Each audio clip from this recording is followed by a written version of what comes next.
Don't forget to like, follow, subscribe, and turn on notifications so that you will receive alerts when there are new episodes.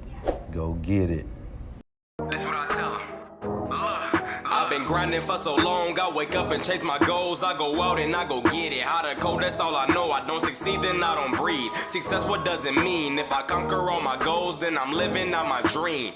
Dig deep, go out and get it. Success Chronicles, compete until it's finished. Success Chronicles, go take care of your business. Success Chronicles, it's deeper than just winning. Success Chronicles.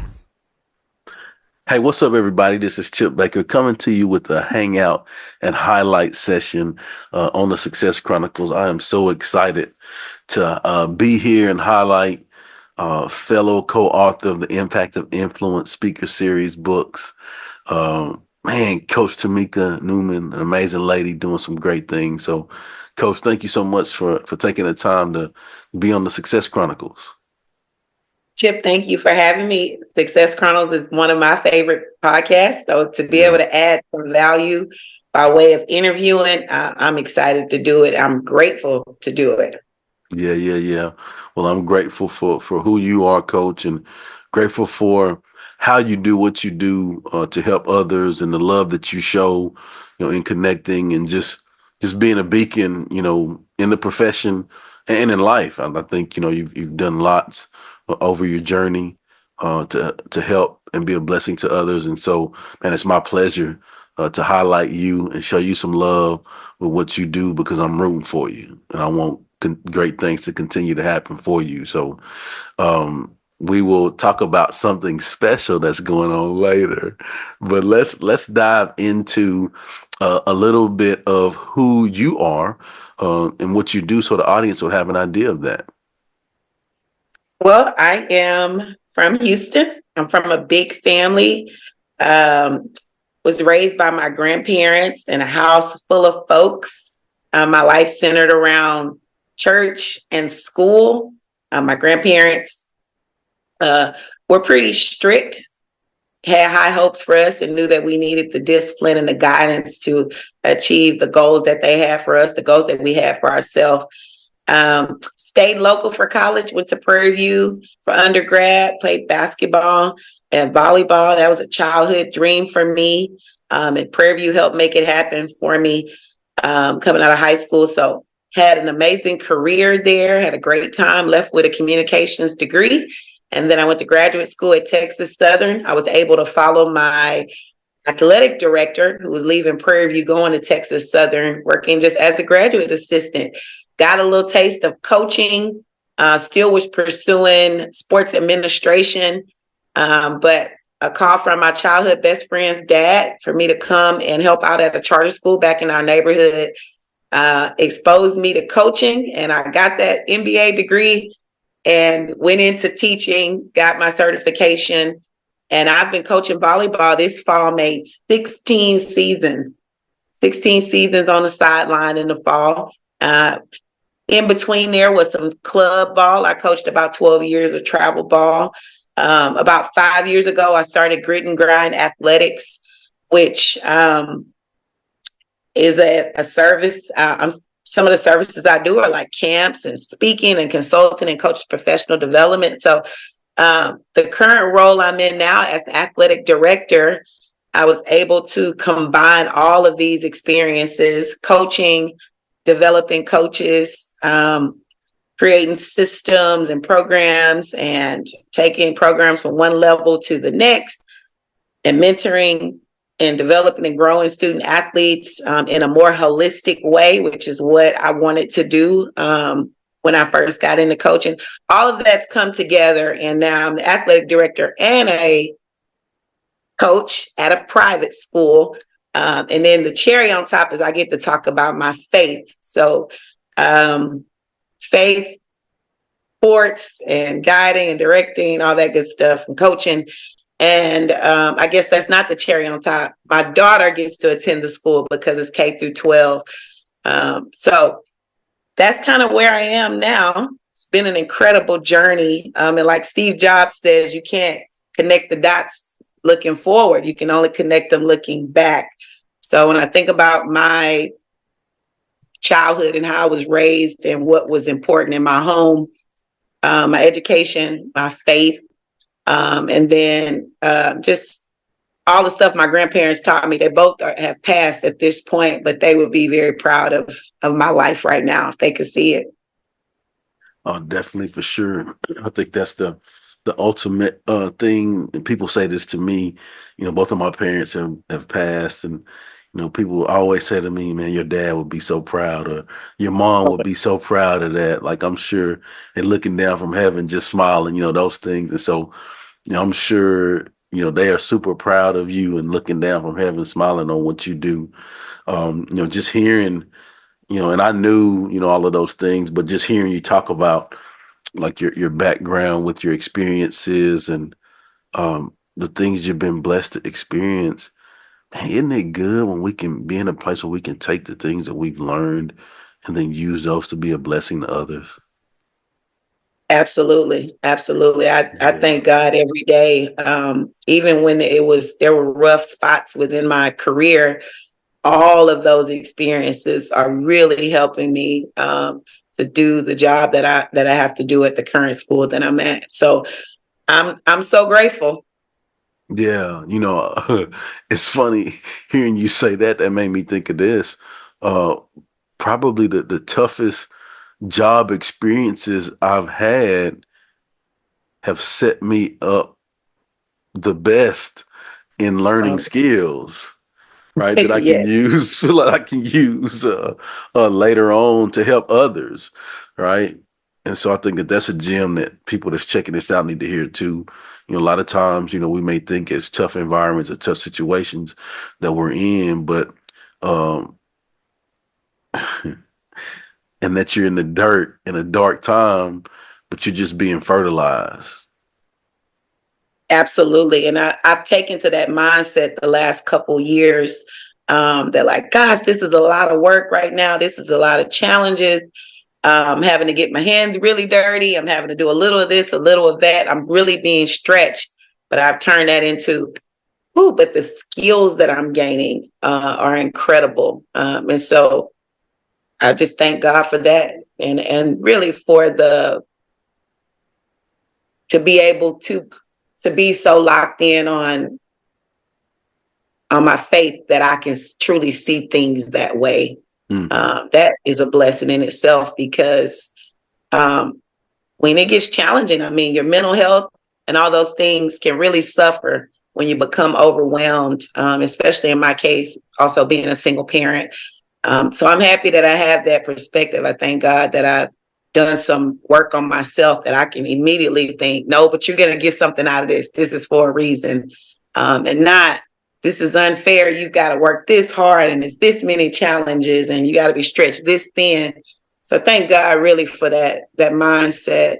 And going back to my grandparents, and that was their goal for putting us in church and for making us push through challenging things, that we would be able to see things in this way, be able to push past them and then not kill you or not, take you down.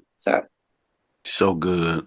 Well, there's based off of those skills that we talked about, you've been asked to do some pretty neat things. So like, and I don't know that you mentioned this, like commentating, volleyball, but then you also are uh highlight SWAC volleyball on a segment, right? Let's talk about some of that so the audience will have an idea so they can check you out. I enjoy sharing this story about how I even got into commentating. The first thing most people don't know is that was my original goal. I was going to be the first Pam Oliver. She went to FAMU. I was going to PVAMU. So that was my dream. Like I said, to be a sideline reporter. And obviously, as I went through college, didn't get to do a lot of internships. And then started hearing about the kind of climb it was going to be to get into that industry for a woman, let alone a Black woman. Went to graduate school for something completely different and shifted towards sports administration, but I always had that goal. So maybe 2 years ago, the SWAC office at Southwestern Athletic Conference, my former athletic director, Charles McClellan, my former sports information director I worked with at Texas Southern and Prairie View, is over at the SWAC office, and they hired me to do the SWAC volleyball tournament for their digital network. And I showed up, and how it works is ESPN does the championship game for all the Division I conferences, but most schools or conferences, they'll do the games kind of locally on their own digital network. It's on YouTube. And so I did the first 2 days, really, really enjoyed it. And the third day I was going to watch the game from my house on ESPN. And I got a phone call. The color analysis from ESPN, who was supposed to be there, got sick. And so the producers were watching the tournament throughout the weekend, obviously, so they would become familiar with the players and the coaches. And they said, well, call the girl who was there all weekend. And so they called me, and I couldn't even believe what I was hearing. You're calling from where? And I got down to Texas Southern.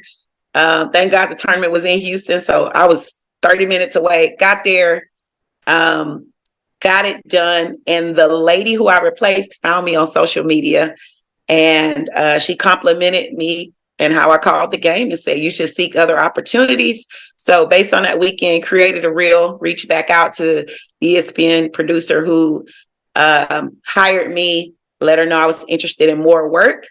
And last season, I got a phone call, well, rather an email, if I was interested in doing some games. So I think I did about 6 games. Also called the SWAC tournament again the first 2 days, and thought about it. Wait a minute, I'm going to be here and now I do some work with ESPN. Can I just get the ESPN game? So I had the privilege and the honor. I was exhausted, but I called every single match of the SWAC tournament, including the ESPN game.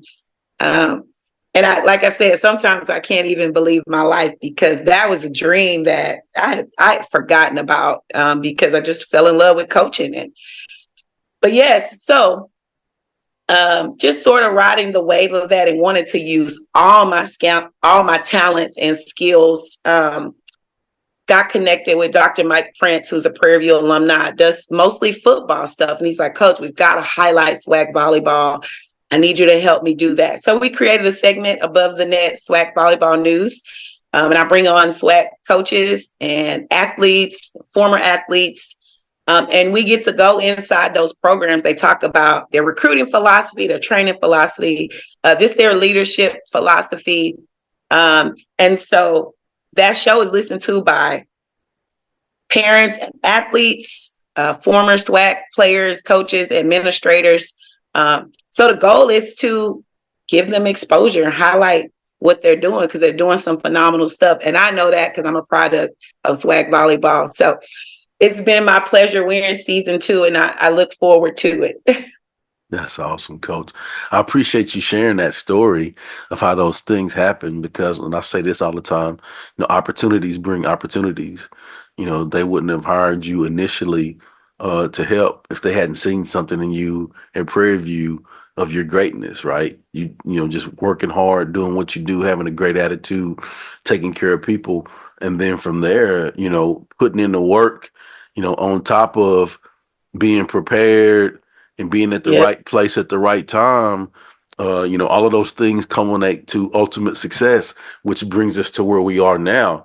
And so when you have ultimate success like that, there are great things that happen, like Hall of Fame.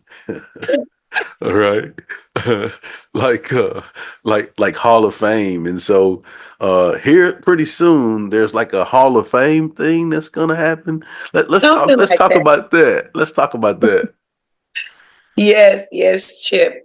November 8th, I will be inducted into the Prairie View A&M Hall of Fame for the 2024 class. So got that news about a month ago, and is really excited. And then there's this sense of, how did I even get here? And when I set out to be an athlete, when I fell in love with sports, which I'm a WNBA kid, the WNBA made me fall in love with sports. I wasn't even thinking about Hall of Fame. I mean, you just think that happens to the greats, like Hall of Fame. And Tamika started late, not a lot of resources, not a lot of individual training, didn't do travel ball. Just whatever the school offered is what I participated in. I maximized what my school offered. You don't think about Hall of Fame. So I'm speechless about it. Immediately what it makes me think about, and I've thought about this since my grandmother passed, is I always remember the day my grandmother dropped me off at Prairie View. It's just something very significant about it. Not a lot of people had gone to college in my family. I think two people before me. There was no college degree at the time. My uncle ended up earning one just before I finished. He went back to school to earn his. And I think my grandmother gave me like $70. She didn't have. And I don't know. I get emotional. My grandmother invested a lot of time into me, with trying to help me become anything productive in this life, and made a lot of sacrifices. And so I went to college knowing that. I was very well aware of what it took to get me there. So when I think about being inducted into the Hall of Fame, I started thinking about who's in my personal Hall of Fame.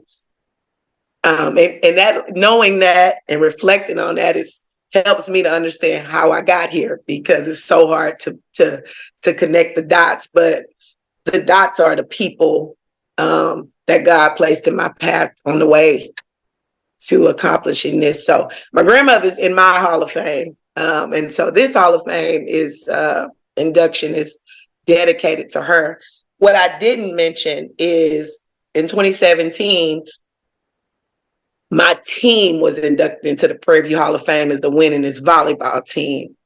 So I don't understand how I'm a two-time inductee into the Prairie View Hall of Fame. I can remember people turning their nose up that was my decision to go there. So I was very good academically, could have went to some other places, but they gave me an opportunity. They wanted me, and is really what it was. They wanted me, and I saw an opportunity to play two sports somewhere along the way. That became my goal. And they gave me the opportunity to do that. And so it worked out in my favor. I made a great choice. Yes, you did. That's awesome. Well, congratulations on that. So happy for you. So deserving. I think it's beautiful how, like I said earlier, like we can take our journey and things that we've been through, grown through, and use those to help others. I mean, you know what it feels like for those young ladies, and what they need because you were there. Right. Yeah. And it's a beautiful thing when we can do that. So as we close, I'd love for you to get an opportunity to share with the audience where they can go follow you, check you out, show you some love, and purchase those books. She's an author, multiple time bestselling author. Show her some love with that too. So give them that info, Coach. Yeah. So my website, TamikaNewman.com. TamikaNewman.com is where I sell my books, camps, consulting, all those things, any of my services. You can reach out to me there. On Twitter, I'm at Coach No Excuses. On Instagram, I'm _GGA 2019. On Facebook, it's just Tamika Newman. You can find me there. So all of those places, give me a follow. Just posting about my journey as a mom, as a coach, as a leader. So would love for you to follow me. Well, there it is. Again, I just want to say thank you so much for taking the time to be highlighted, hang out and highlight on the Success Chronicles. I wish you continued success. Thank you so much, Chip, for having me. And y'all, I don't usually cry. Yeah, no, it's no, that's you were right on point. We're nothing without the people that have sacrificed to put us where we are. Oh yeah. Just like when you were sharing it, I was just reflecting on my journey as well. I'm nothing without those people that made those sacrifices to put me where I am. And, my mama, when she dropped me off, she was like, boy, because I give you this $20, don't mean you need to spend it, right? Right? Listen, she got me a look like you need to make this last. Yeah, yeah, you're gonna have to figure out how to make it last. And what's And I funny, figured it out. I'm gonna even go further with you. I remember having that same $20 bill in my wallet for most of the football season.